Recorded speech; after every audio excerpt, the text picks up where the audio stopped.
Oi pessoal, aqui é Marcelo Serrano e esse é mais um episódio do podcast Tal Views. Antes de começar, eu deixo o convite para você que nos acompanha aqui no podcast seguir as nossas outras plataformas. A gente tem publicado conteúdos complementares aos episódios no Instagram e todos os relatórios aqui do Research da área de pesquisa macro estão disponíveis no canal do Itaú Views no Telegram. Bom, janeiro do ano passado foi marcado por uma série de eventos de crédito, talvez um dos períodos de maior estresse para esse mercado, e a ideia desse episódio é fazer um balanço de lá para cá e entender como o mercado de créditos privados se comportou, falando não só do desdobramento desses eventos, como também do impacto aí do início do ciclo de corte de juros, que começou lá em agosto do ano passado.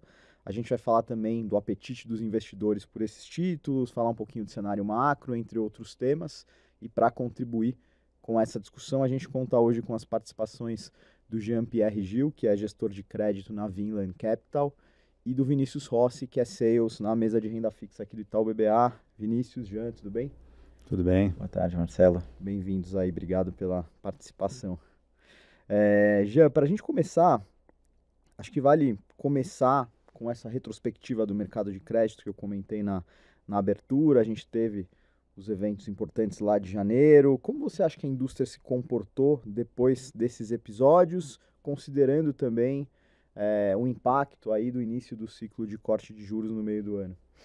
Legal. Bem, obrigado pelo convite, né? Tal Corretora, Marcelo, Vinícius. Eu acho que a gente teve uma experiência marcante, né, em 2023, mas acho que é legal também lembrar que a gente vem de uma sequência de ajustes no mercado de crédito. Começou ali em 2016, um primeiro ajuste, né? Em coisa de 8 anos a gente viveu aí 3 grandes ajustes, né? De freios de arrumação ou, de alguma maneira, algum tipo de impacto mais severo. Então, acho que pensando em 23, foi difícil, né, para quem geria carteiras de crédito, foi um mercado muito duro, mas um mercado que já vinha de alguns aprendizados, né? Então, isso acho que foi importante. Havia já algumas expectativas do que poderia acontecer pela experiência passada, enfim. Então, dado que foi um momento difícil, eu acho que a gente conseguiu conduzir muito bem, né? A gente, indústria do mercado de crédito, né? Se você pegar o que aconteceu, eu vejo muito como ciclos, né? A gente viveu um ciclo muito expansionista do ponto de vista monetário lá a partir de 2020, e isso, lógico, com juros muito baixos, você acaba promovendo investimentos, fusões e aquisições alavancadas e coisas que, às vezes, num ambiente de juros diferente, você talvez não fizesse, né? Então, é normal, é do ciclo de qualquer país que, né, passa por ajustes monetários como o Brasil passou. É mais um aprendizado também, né, de como lidar com os investimentos nesse período, né? Mas era natural que houvesse um ajuste dado o tipo de investimento que foi feito, a velocidade que aconteceu e o estímulo que havia até então, né? Eu vi também uma atuação, de novo, muito boa. A gente vai falar um pouco mais depois, né, do mercado secundário. Acho que a gente teve uma boa experiência. Foi diferente de 2020, acho que nunca é igual, né? 2020 foi um negócio bem agudo e rapidamente a coisa voltou, mas foi muito mais severo o pior momento de abertura de spreads, né? Dessa vez, em 23, foi uma abertura gradual e contínua, então foi um certo sofrimento passar por isso por mais tempo, né?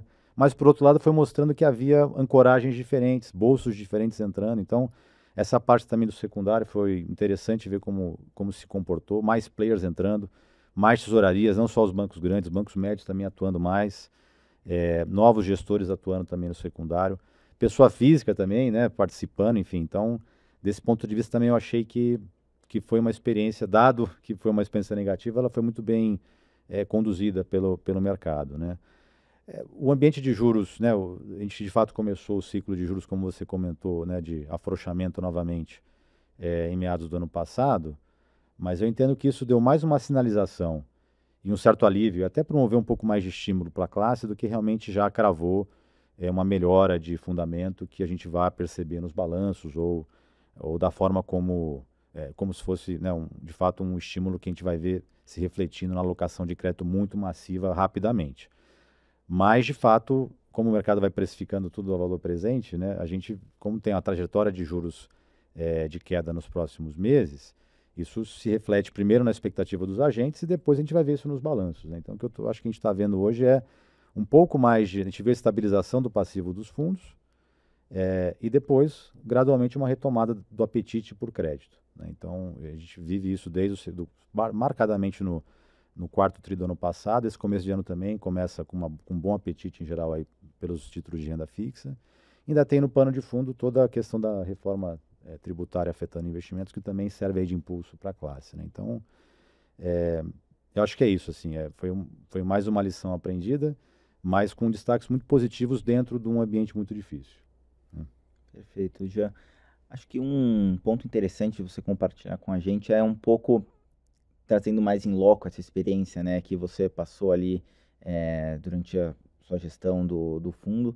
Como que a Vinland se adaptou? Teve alguma mudança no processo, seja de construção de portfólio, seja no processo de acompanhamento, monitoramento?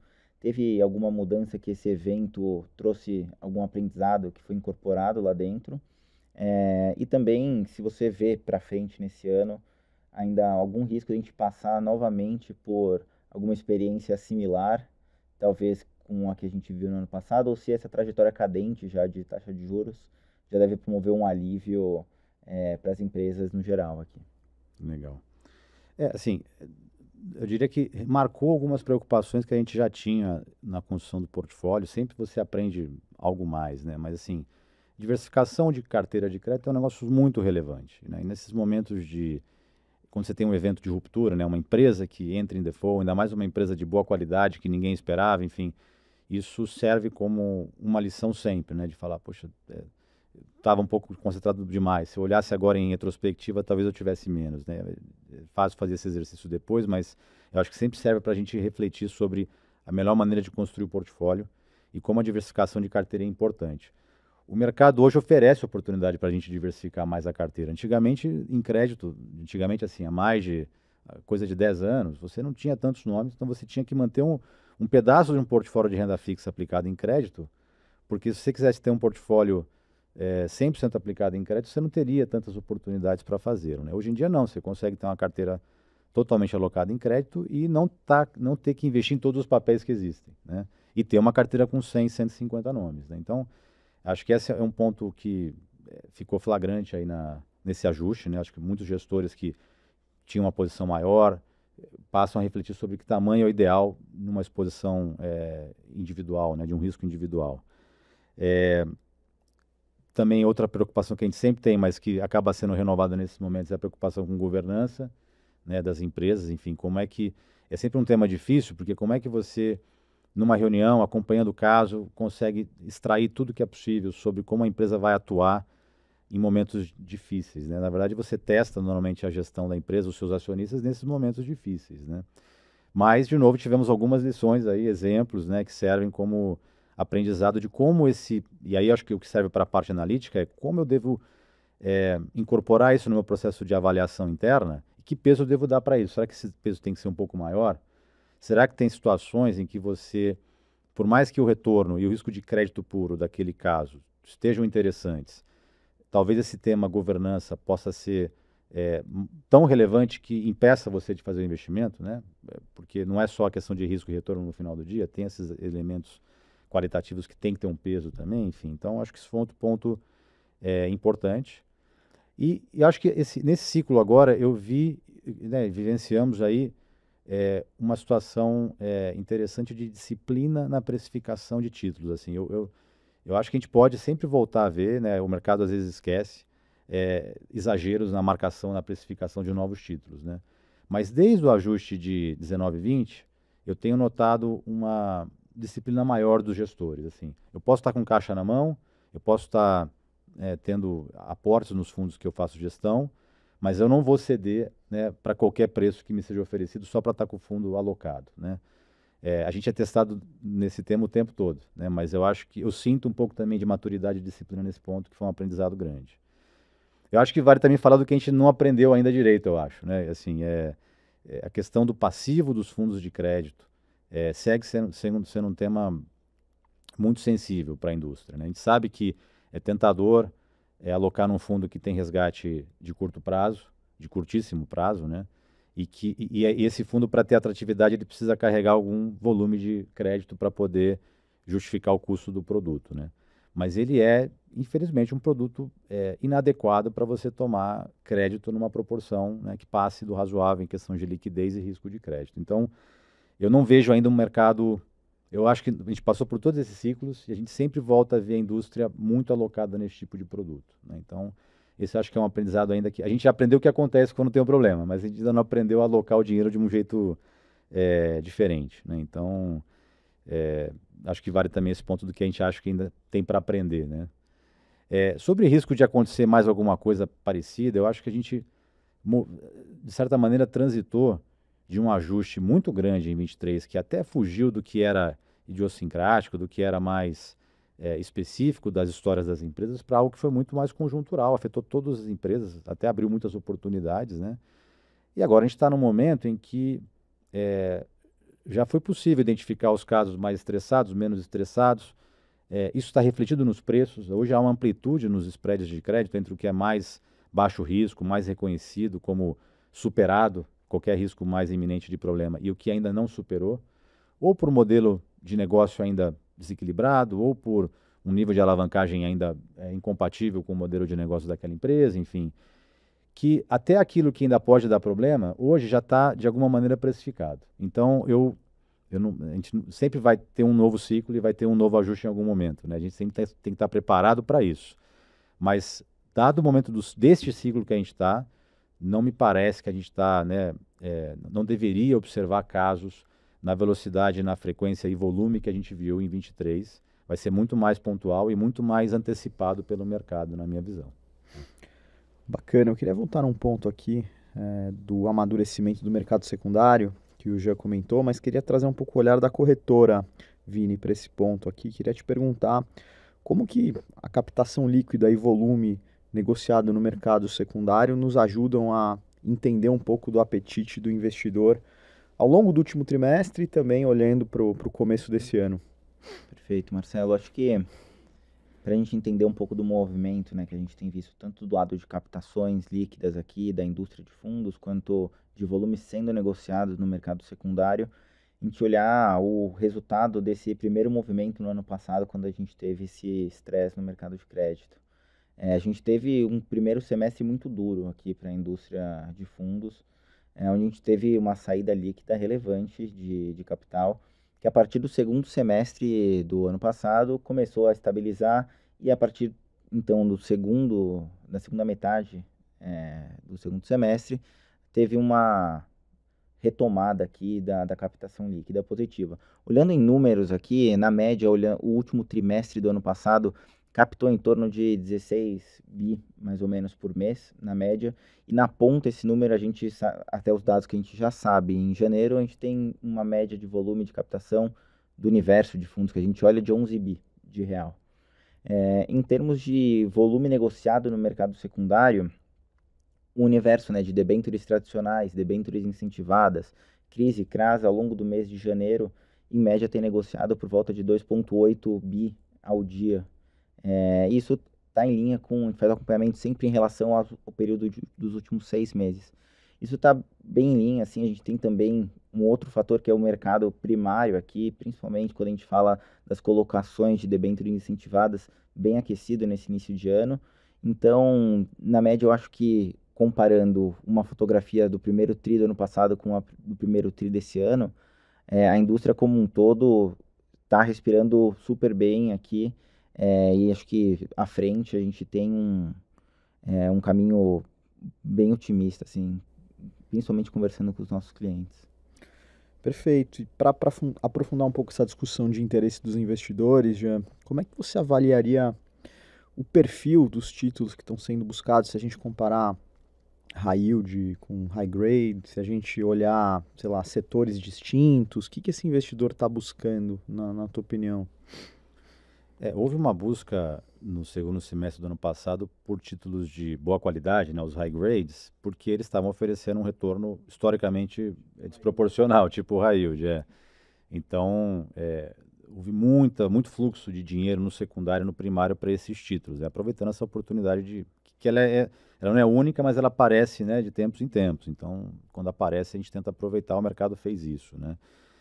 Agora a gente está naquele momento em que muita coisa já está relativamente bem precificada, você já tem emissores que conseguem emitir em níveis próximos aos mínimos que eles já emitiram ao longo do tempo.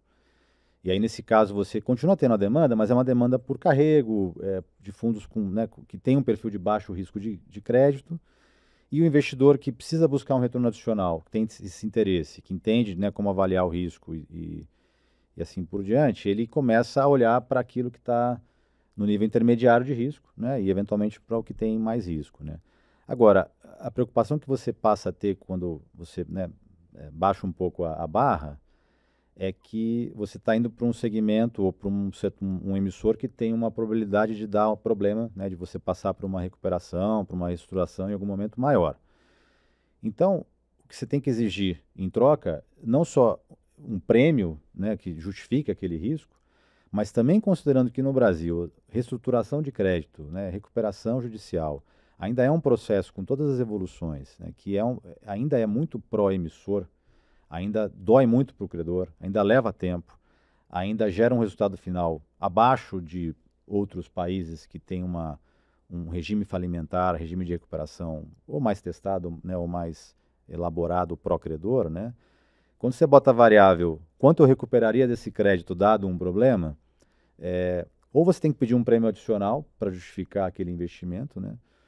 Ou você pode pensar numa alternativa de explorar aquele nome de uma maneira mais segura do que numa dívida tradicional com garantias, que é você, por exemplo, buscar a securitização. A securitização via FDIC, via recebíveis, certificados e tal, é uma alocação que traz desafios de liquidez, de marcação ao mercado, né? Está evoluindo, está melhorando, mas ainda deixa a desejar nesses quesitos, né? Mas eu acho ainda que é a melhor maneira de você explorar o mercado high yield. E eu acho que a gente tem notado isso até por conta também de questões de regime tributário, com a possibilidade de você não ter o come-cotas para veículos como o FDIC, você pode atrair algum nível de recurso para essa classe, que também é um tipo de instrumento que te permite não dar um dinheiro para uma empresa com garantia em alguma coisa, mas de fato comprar um pedaço dos ativos da empresa e já isolar o risco dessa carteira dentro do veículo. Então, num evento, né, de estresse, de recuperação ou algo do emissor, você tem uma estrutura mais protegida do que se você estivesse direto numa emissão com o emissor. Então, eu vejo o mercado passando sim a ponderar o segmento mais high yield à medida que você vai né, tirando o máximo que dá ali do high grade, né, das taxas que são oferecidas, mas tem que tomar muito cuidado com essa questão da relação risco-retorno e recuperação de crédito, que não é tão óbvia. O histórico desse segmento é menor no Brasil, os números de emissores é menor também, então a experiência geral do investidor e do gestor é menor do que no segmento high grade. E a gente sabe que no crédito, mesmo para um fundo que tem um foco mais high yield, o teu benchmark continua sendo o CDI e não dá um retorno próximo do CDI, pelo menos num ano difícil, ainda é uma questão difícil para lidar com o alocador. Então, a gente ainda não tem um passivo totalmente preparado para esse tipo de situação. Então, é uma classe muito interessante, a gente explora isso lá na Vinland, nos portfólios e mandatos que permitem a gente fazer isso, mas com um cuidado muito grande, acima do que a gente teria talvez num mercado mais maduro para o segmento high yield, né? E nesse mundo de crédito, dá para ter um olhar setorial, quando a gente pensa em setores da economia, assim como a turma costuma fazer em equities, ou é impossível fugir dessa divisão de qualidade mesmo, de high grade e high yield, por exemplo? Se você me perguntasse isso há alguns anos, eu diria que não, que é difícil fazer, né? Mas não é mais verdade. Acho que a gente não está ainda num mundo de equities, onde você consegue fazer uma alocação setorial e mudanças rápidas de portfólio, né, com uma velocidade relativamente boa, né? No crédito você ainda tem dificuldade de mexer radicalmente no seu portfólio. Mas até o nosso processo de investimento, né, lá na Vinland, até pelo viés macro muito forte da casa, a gente criou um modelo que mistura essa visão macro de cima para baixo com uma visão fundamentalista das empresas de baixo para cima, né? Tentando chegar sempre, você não escapa de analisar empresa a empresa e escolher aquelas que você vai querer ou não ter no portfólio, mas a gente consegue hoje, com a liquidez do mercado secundário e com a oferta maior de emissores e setores, dar um tilt na sua carteira para cá ou para lá, ter um pouco menos de setor, não ter um setor inteiro em algum momento, de uma maneira que você não conseguia há algum tempo. Então eu acho que sim, tá? É possível hoje você, até pelos aprendizados que acho que o setor teve de novo nesse ciclo, né? ponderar algumas coisas. Por exemplo, eu quero estar num setor onde há muita competição e as margens são muito apertadas. Que custo eu deveria cobrar, né, desse tipo de empresa? Que emissoras eu quero estar e qual o tamanho máximo que eu vou ter no setor onde essa competição muito acirrada pode gerar destruição de valor no final do dia. Ou o setor é um setor consolidado do ponto de vista regulatório, jurídico, legal, ou ainda tem brechas, tem discussões acontecendo sobre o que pode ser a própria, né, estrutura daquele setor daqui a alguns anos, né? Então, você consegue hoje pegar alguns elementos, outro, por exemplo, a questão de se a empresa está num setor onde você constrói o negócio com ativos reais ou é uma empresa que é baseada em prestação de serviços, sem muitos ativos reais no seu balanço, né? Que valor residual ela teria num evento de estresse para negociar com os credores, né? Esses elementos podem sim ser levados em conta na montagem da carteira hoje e você ajusta sim hoje um pouco mais no setor. Eu só diria que a gente tem que ter sempre uma reserva com relação à capacidade de fazer mudanças drásticas no portfólio de crédito no Brasil. Ainda não é possível fazer isso na velocidade que você faz em renda variável, né? E já ia trazer agora esse panorama que você deu sobre o mercado como um todo, mas para a experiência da Vinland, assim, a sua experiência de gestão, hoje qual que é o perfil ali que você acaba priorizando de alocação, que classe de ativos? Se puder detalhar um pouquinho para a gente conhecer um Claro. pouco mais aqui do dia a dia. Claro. Bem, a gente lá na Vinland criou uma família de produtos de crédito. E também decidiu políticas de investimento de crédito nos fundos que a casa já fazia gestão, né? Então, começando pelo final, a gente tem um produto de renda fixa ativo, que tem uma gestão de risco de mercado, e a gente faz um pouquinho de crédito ali, 20%, 30% só em risco bancário para complementar a alocação, mas não é um fundo de crédito, né? É um fundo de renda fixa ativo que tem um pouquinho de carrego de crédito ali conservador. E nos fundos da casa, o Macro Plus, Long Bias, a gente decidiu, conforme o perfil do portfólio, a liquidez disponível, né, porque essa era uma vantagem, assim, esses fundos, mesmo tomando bastante risco e volatilidade, a maneira como eles executam as posições com derivativos, você acaba tendo uma sobra de caixa muito grande. Então, tem um pedaço desse caixa que a gente usa para remunerar com crédito, bem conservador, alto giro, liquidez. E tem um pedaço desses mandatos que a gente aloca em crédito de maneira mais estratégica ou tática mesmo, né? Então, buscando, de fato, gerar um retorno acima do custo do fundo com operações de crédito, tanto no mercado local como no mercado externo, né? Então, isso dá uma combinação de books de crédito dentro dos fundos tradicionais lá da casa, né? Na família de crédito, a gente criou um fundo D30, que é o nosso fundo, vamos dizer assim, de entrada, mais focado em empresas de alta qualidade de crédito. Ele é um fundo que mescla empresas, bancos e securitização. A nossa estratégia ali, primeiro, é pensar um fundo como um fundo tático na cabeça do alocador, porque agora os spreads estão ali, vamos dizer assim, no meio do ciclo, né? Em algum momento os spreads podem estar de novo muito apertados, né? A gente quer ter a liberdade de poder ficar com um pouco mais de caixa no fundo, encurtar um pouco o prazo médio dos ativos, ficar com um retorno um pouco abaixo né, dentro do intervalo que o fundo pretende ter ali líquido de CDI mais 1 a 2, sabendo que é a melhor estratégia naquele momento do ciclo, né? E quando acontecer de novo 2023, ter o espaço na mão para poder alocar e aproveitar aquele momento e ficar alocado de maneira mais pesada, né? Então ele tem esse componente mais tático, com esse foco high grade, e ele pode fazer um pouco do estruturado, que é um negócio que a gente gosta muito de fazer lá na casa, mas dentro de um pedaço limitado do fundo, pela questão do prazo de resgate dele, né? A gente tem uma versão previdência desse fundo que é muito parecido, porque as limitações de um fundo de previdência em relação ao fundo D30 são mínimas e quase que não tem posição no fundo D30 que não está no fundo de previdência, né? Então eles são irmãos ali, vamos dizer assim.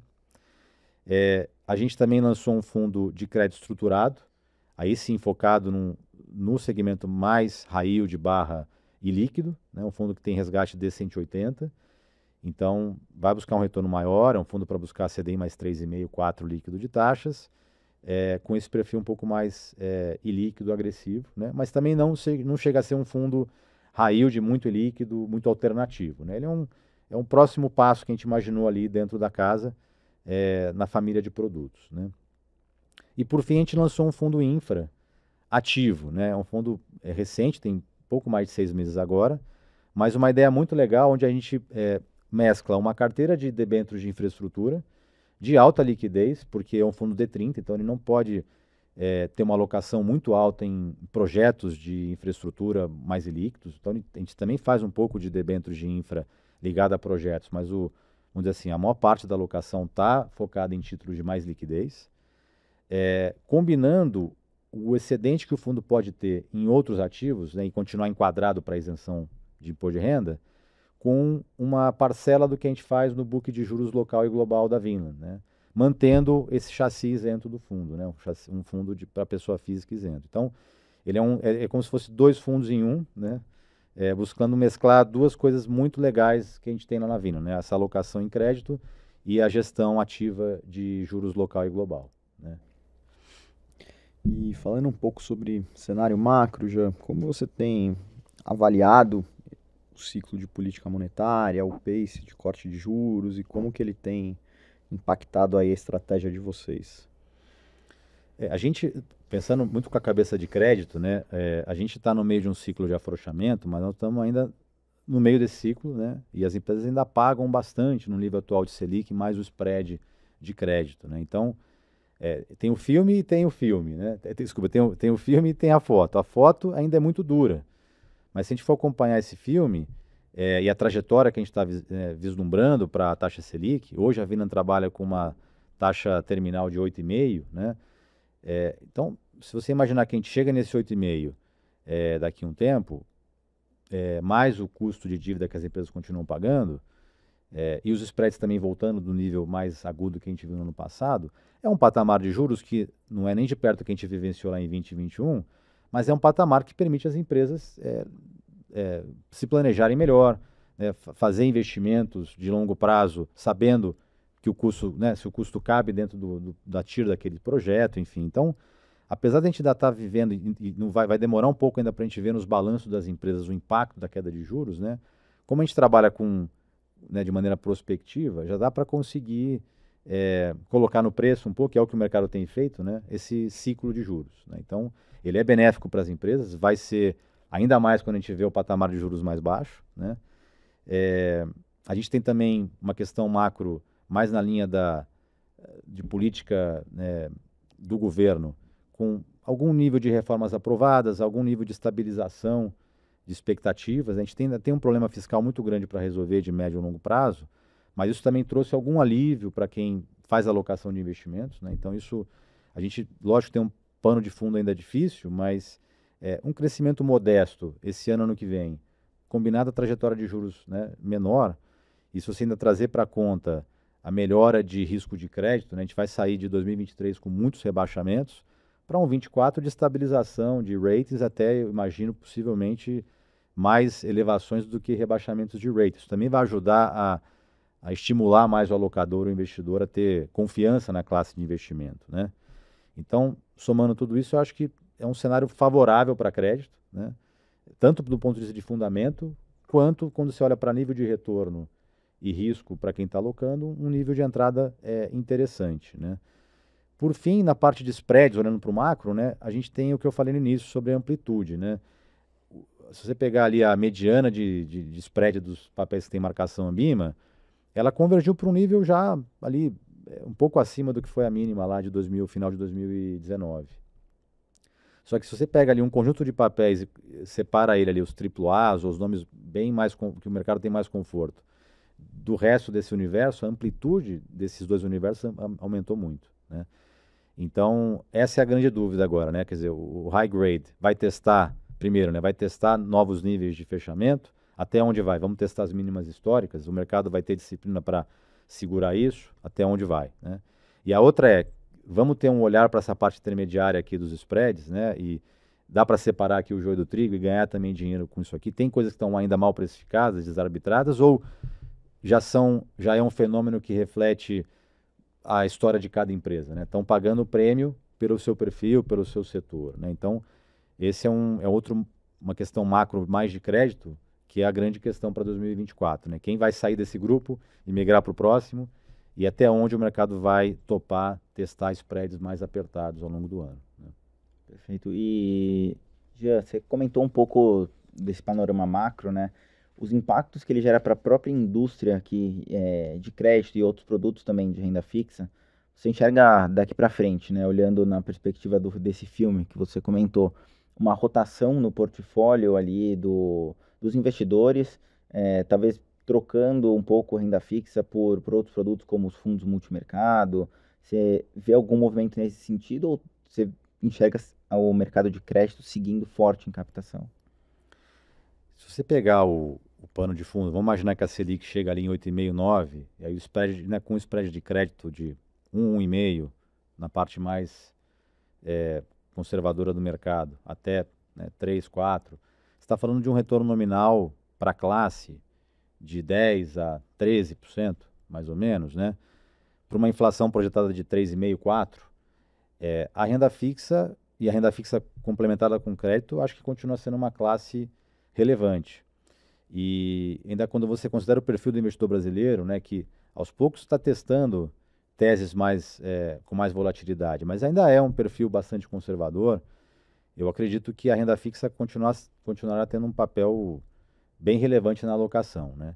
Agora, à medida em que a gente se aproxime do final desse ciclo de ajuste monetário, de afrouxamento, né, é possível sim que o investidor comece a ganhar um pouco mais de apetite para correr um pouco mais de risco, né? Mesmo em crédito, você tem alternativas de como explorar, né? Então, você pode migrar um pouco da tua alocação para o crédito mais high yield, abrir um pouco mão de liquidez para ter uma alocação numa carteira com mais retorno, mas também vai ter um outro olhar para a renda variável, para o multimercado, né? Tem esse pano de fundo da mudança do regime tributário para alocação, que para a pessoa física é muito relevante, né? Essas distorções que a gente tem no nosso mercado, elas também entram no preço. Então, até pegando de novo a renda fixa como referência, a gente tem assim títulos de renda fixa que continuam se beneficiando dessa arbitragem tributária, você tem fundos que se beneficiam também da isenção. Então, você tem uma barra um pouco mais alta para o investidor migrar desse tipo de investimento para outro investimento que não tem o mesmo benefício, né? Então, a barra é um pouco mais alta. Mas, sem dúvida, é ciclo, né? Então, quando a gente chegar próximo do final do ciclo, eu acho que vai haver, sim, um ajuste na tentação do investidor de correr mais risco. Mas eu acho que alguma coisa, na nossa expectativa lá, um pouco mais para o segundo semestre, à medida que fique mais claro, né? E eu acho também que, assim, pensando em investimento de longo prazo, private equity, mesmo renda variável, que você tem que ter um dinheiro mais paciente, né? A gente também carece de uma visão mais positiva de crescimento e de melhoria de fundamentos para o Brasil, né? Então, eu acho que tem outros componentes importantes que a renda fixa depende menos, que para o investimento de longo prazo, de alto retorno, você exige mais, né? Então, uma clareza maior de política pública, de resolver os problemas estruturais do Brasil é importante para que o investidor também tenha mais confiança de investir em coisas com mais risco, né?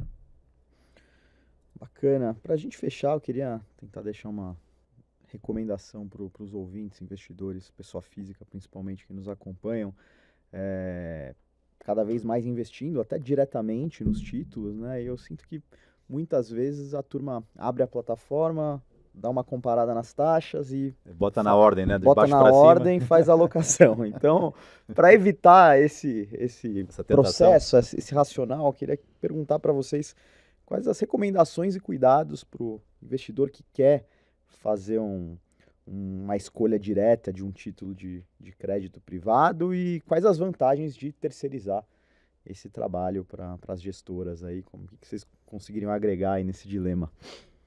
Tá bom, quem começa aqui? Tá bom.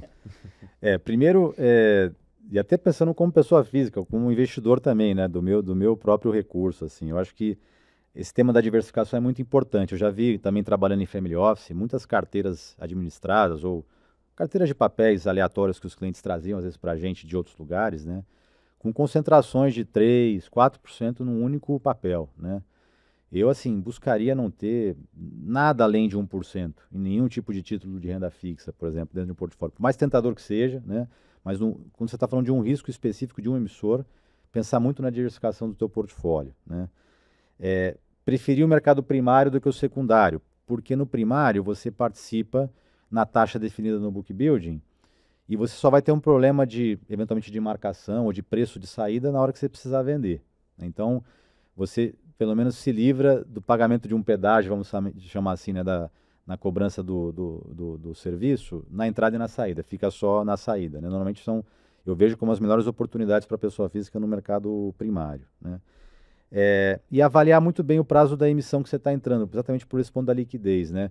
Eu vejo às vezes muito portfólio que a cabeça do investidor não é que ele tem aquele recurso para sempre, não é aquele recurso de poupança de longo prazo, é um recurso que uma parte ele pode precisar amanhã, mas ele compra uma carteira de papéis de infra, por exemplo, de 10, 15 anos de prazo, e não avalia que em algum momento do tempo ele vai precisar vender aquele papel, né? E aí eventualmente ele vai ter que pagar alguma coisa, pode não ser um momento propício para vender, ou porque a taxa não está no momento legal, ou porque tem um custo transacional também, né? Então, pensando na pessoa física, eu acho que essas 3 coisas são um jeito de começar a pensar um pouco a alocação, né? Na comparação com a terceirização, né? E aí fazendo um pouco de merchan, né, do nosso negócio, então com todo o disclaimer aqui, né? Primeiro tem a visão de risco, que é a diversificação de novo. Ainda que você queira diversificar bastante o seu portfólio na pessoa física, você vai acabar tendo 0,5%, 1% de cada papel, porque demora para montar as carteiras, nem todas as ofertas são disponíveis para a pessoa física, né? Então, quando você vai e aloca 2%, por exemplo, do teu portfólio num fundo de crédito, você está se expondo a 0,10, 0,15 de cada risco, às vezes menos, né? Num fundo que tem 50, 100 posições, né? Então, um fundo de terceiro, um fundo de gestão terceirizada vai te dar uma diversificação muito maior na tese de crédito do que você teria numa alocação direta, né? E pensando na questão de custo-benefício, porque o investidor vai pensar assim, tudo bem, já pode ter uma vantagem de investir no fundo de terceiros, mas eu vou ter que pagar por isso, né? Tem um custo ali de taxa de gestão, administração, custódia, performance, enfim. Só que, se você fizer a conta dos benefícios que você tem com a gestão ativa do fundo, isso, na minha cabeça, é mais do que se compensa ao longo do tempo. Porque você tem, primeiro, a gestão ativa. Você tem um gestor que está lá olhando dia a dia, os papéis estão no fundo, vendendo, comprando aquilo que for na cabeça dele necessário fazer para melhorar a tua alocação, aquele papel que já tirou tudo que tinha para tirar da taxa, que está exagerado o preço, se livrar de um problema, eventualmente antes do problema acontecer, né? A pessoa física não vai ter a mesma dinâmica de velocidade para conseguir fazer esse tipo de coisa, né? Você negocia a preço de mercado. Então, a gente lá na gestão do fundo está dia a dia lá com as corretoras, com as contrapartes, negociando, comprando e vendendo a preço de mercado, né? A gente não tem um custo transacional tão grande quanto a pessoa física tem na carteira física direta, né? A gente tem como gestor também de fundo acesso a algumas emissões que não são disponibilizadas para a pessoa física. Então, o rol de opções é maior.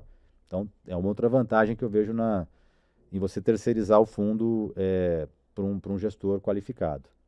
E, por fim, a liquidez, porque você tem tudo isso e no final do dia você tem um fundo que te paga ali o resgate conforme o perfil daquele investimento. É um fundo D0, D1, é um fundo D30, é um fundo D180, mas você tem a visibilidade de conseguir sair daquele investimento a preço de mercado conforme o que você combinou lá no regulamento do fundo, né? Então, no final do dia, juntando todas essas vantagens, eu acho que, no mínimo, investidor com pessoa física, que ainda gosta de ter sua carteira de papéis e tal, deveria considerar pelo menos diversificar dentro da macroalocação um pouco da alocação dele em fundos de gestão de terceiros também, né?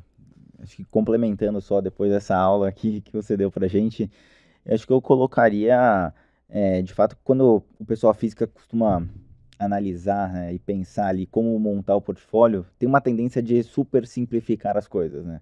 Então, se discute muito sobre ciclo de corte de juros, mas são cenários que costumam ser muito simples e não consideram as múltiplas variáveis que vão caminhando em conjunto, né? O mundo vai girando e as variáveis vão se mexendo e não necessariamente o resultado de A vai ser B, né? Então, acho que você tem um time especializado, né, de Uma equipe research. de pesquisa focada só nisso, né? Exato, uma equipe de gestão que acompanha no detalhe, de fato você vai conseguir capturar, não só reduzindo o seu risco, né, mas também capturando oportunidades que esse cenário, que é mais volátil do que a gente imagina, também apresentam para o investidor. Então, acho que, novamente, a gente tem que olhar para o lado não só do crédito, né, como retorno, mas sim como parte de um contexto global cheio de oportunidades ali que são momentâneas e que a gente consegue capturar através de fundos também. Muito bom. Acho que a gente conseguiu cumprir bem a pauta de hoje. Queria novamente agradecer as participações do Jean e do Vini aqui nesse episódio. Obrigado, Marcelo. Obrigado. Valeu. Foi ótimo.